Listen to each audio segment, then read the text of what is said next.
People's health and the health of our planet are intimately connected. We live in a world where human activity has encroached upon the planet's wild spaces, expanding the urban environment and threatening biodiverse natural ecosystems. As humans push into wild habitats, the more they will be exposed to pathogens to which they have little or no immunity.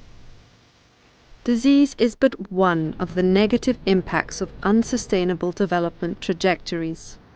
Others include the loss of biodiverse habitats, carbon storage, and ecosystem services such as water and air filtration. Increased erosion and storm runoff have led to deadly floods, landslides, and other disaster events.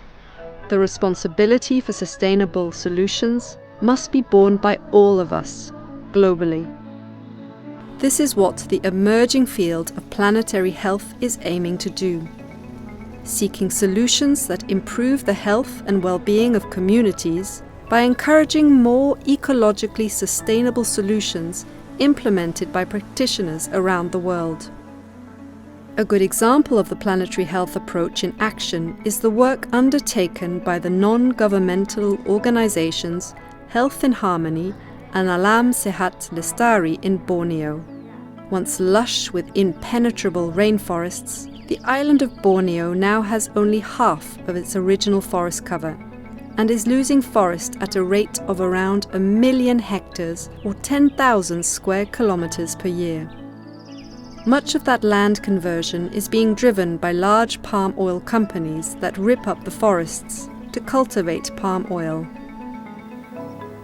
However, a significant part of the habitat destruction is caused by smallholders at the fringes of the global supply chain. People living in remote rural areas who cut down trees illegally, selling the timber on informal markets to pay for basic necessities such as food and medicines. The NGOs launched initiatives based on planetary health principles, collecting donations from people around the world that benefit from the goods and services provided by the vast Borneo rainforests. These resources are returned to communities in Borneo to invest in reforestation projects, as well as sustainable alternative livelihoods like organic farming, shade-grown coffee, goat husbandry, and shops where such goods can be bought and sold. The project thus aims to diversify livelihoods away from communities that might otherwise be dependent on employment from palm oil plantations and unsustainable forest harvesting.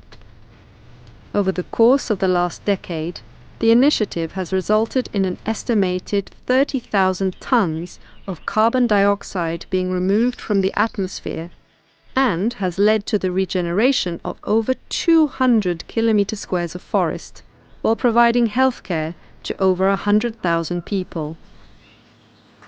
Sustainable development is indeed achievable, with inclusive and intelligently designed solutions.